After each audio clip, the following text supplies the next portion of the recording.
Indikator perkembangan ekonomi makro hasil pembangunan di Jawa Tengah berasal dari kontribusi 3 sektor besar. Kontribusi sektor terbesar pada pertumbuhan ekonomi tahun 2014 berasal dari industri pengolahan, perdagangan, serta hotel dan restoran.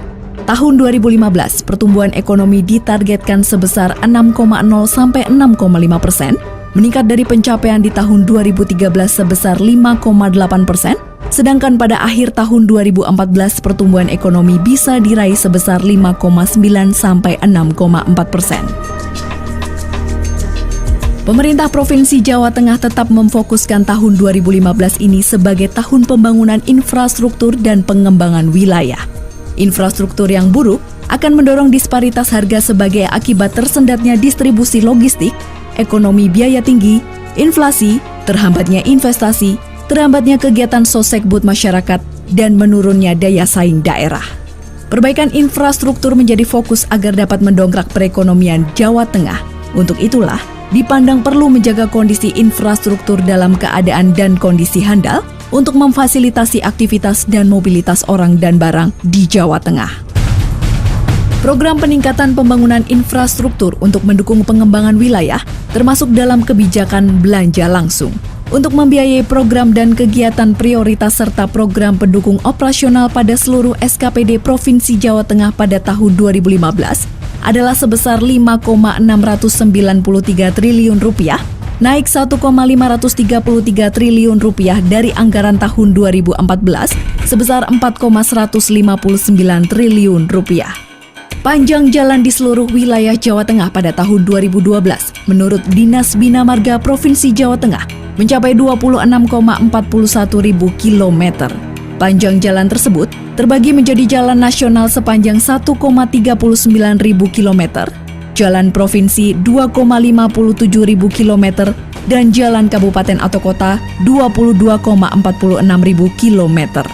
Jembatan sebagai sarana penunjang transportasi yang lain pada tahun 2012 tercatat sebanyak 3.318 buah dengan panjang 44.176 kilometer. Dengan rincian 1.250 buah jembatan milik negara dan 2.068 buah jembatan milik provinsi. Menurut Perda Provinsi Jawa Tengah Nomor 6 Tahun 2008 tentang Organisasi dan Tata Kerja Dinas Daerah Provinsi Jawa Tengah Bab 8 Pasal 45, Dinas Bina Marga mengemban tugas di bidang bina teknik, pelaksanaan pembangunan, dan pemeliharaan jalan dan jembatan. Ya, itu prolog kita di tema Mas Ganjar menyapa, yaitu tiada jalan berlubang di Jawa Tengah. Ini data-datanya komplit, Mas Ganjar. Nah, sekarang saya mau tanya ini ke Mas Ganjar. Ini tadi saya dibisiki beberapa orang, ini katanya Mas Ganjar ini sedang mengembangkan program perawatan jalan yang berkelanjutan. Tujuannya adalah agar tidak ada jalan yang berlubang lagi di Jawa Tengah. Itu bisik-bisik itu benar nggak sih, Mas Ganjar? Bukan bisik-bisik itu. Itu rakyat itu sudah misuh-misuh. Jadi bukan bisik-bisik lagi, itu soundnya itu sudah ke publik. Jadi hampir semua yang bisa mengakses saya, apakah melalui email, apakah melalui sosial media, apakah melalui SMS, semua yang bisa menjangkau saya, protesnya itu masih satu, jalan hancur. Begitu informasi ini saya buka lebar-lebar, saya mencoba untuk meladeni mereka dengan gateway yang lebih gede lagi, silakan Anda memberikan, semakin banyak lagi dan semakin detail lagi. Memang problemnya begini, tadi sudah disampaikan di prolog, ada jalan kabupaten, provinsi, nasional, bahkan satu lagi Mas, jalan desa. Jadi ketika kemudian akses itu saya buka, itu sampai jalan RT saja dilaporkan ke saya sekarang. Jalan menuju kuburan juga dilaporkan. Jadi itu fakta yang terjadi, tapi di balik cerita itu secara psikologis, saya bisa membaca bahwa satu, masyarakat berpartisipasi dengan baik ketika saya mencoba membuka ruang itu, dan yang kedua ada yang real, bahwa kondisinya memang parah. Maka pada saat itu saya kumpulkan sama teman-teman di Bina Marga, apakah yang seperti ini kita tidak bisa merespon dengan cepat. Nah dari situlah kemudian terjadilah gagasan sebagai sebuah cita-cita bersama, yuk kita bikin jalan yang sekarang eksis di Jawa Tengah itu tidak berlubang.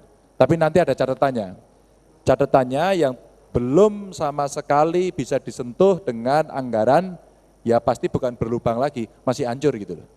Tapi yang sudah dikelola, yang sudah diperbaiki, kita akan menjamin itu untuk tidak berlubang. Kita sekarang punya 9 BPT ya, 9 badan yang pengelola teknis di seluruh Jawa Tengah ini, 9. 9 ini tugasnya adalah ngawasi jalan kita, yang kurang lebih 2.600 plus non status itu. Ya. Jadi agak panjang.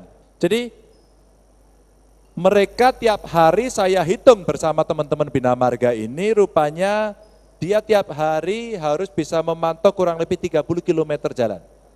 Itu minimal ya, Mas? Ya, Minimal. minimal. Oke. Jadi kalau kemudian average kita ambil saja angkanya 30, Ya. maka saya hitung dengan teman-teman Bina Marga, oh iki ora angel loh. Maka saya tanya para pengamat jalan, jenengan niku ngawasi jalan numpak nopo? Ngangge motor. Kecepatannya pinten niku? Ngebut nopo mboten? Ya. Kalau dia ngebut, pantes nek dalane ora ketok. Makanya kalau kita bisa melihat itu, saya orang yang hakul yakin, jalan lubang itu akan terbaca tiap hari. Lalu kita simulasikan dengan teman-teman dari Bina Marga, kalau kita bisa melihat jalan berlubang tiap hari, berapa lama kita bisa merespon? Dihitung sama kepala dinasnya kurang lebih 4 hari, Pak. Jadi sebenarnya kalau kemudian dalam waktu 1 sampai 2 minggu sudah tidak ada jalan berlubang, itu saya yang tidak pernah belajar teknik. Itu teorinya dulu. Tapi faktanya tidak begitu, Mas Pras. Gimana, Mas? Faktanya setelah kita undang teman-teman, baik dari pusat, provinsi, para pengamat semuanya, kita kumpulkan. Lalu bagaimana caranya? Pak, itu jalan di kampungnya bapaknya Pak Ganjar itu, bagaimana kampungnya bapak sendiri aja nggak diurus, apalagi mau ngurus Jawa Tengah. Dona onek ke Mas?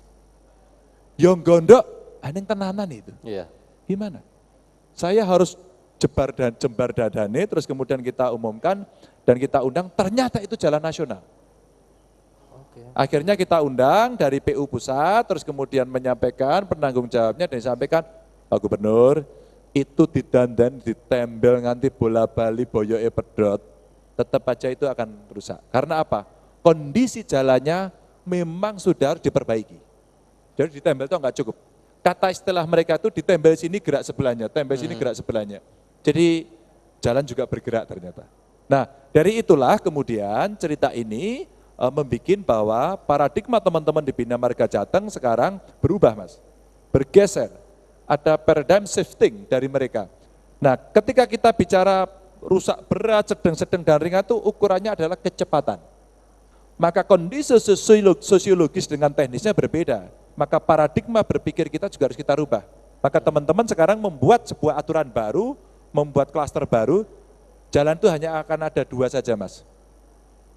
Mulus atau tidak, rusak atau tidak, titik. Karena cara kita mendekati cara berpikir masyarakat.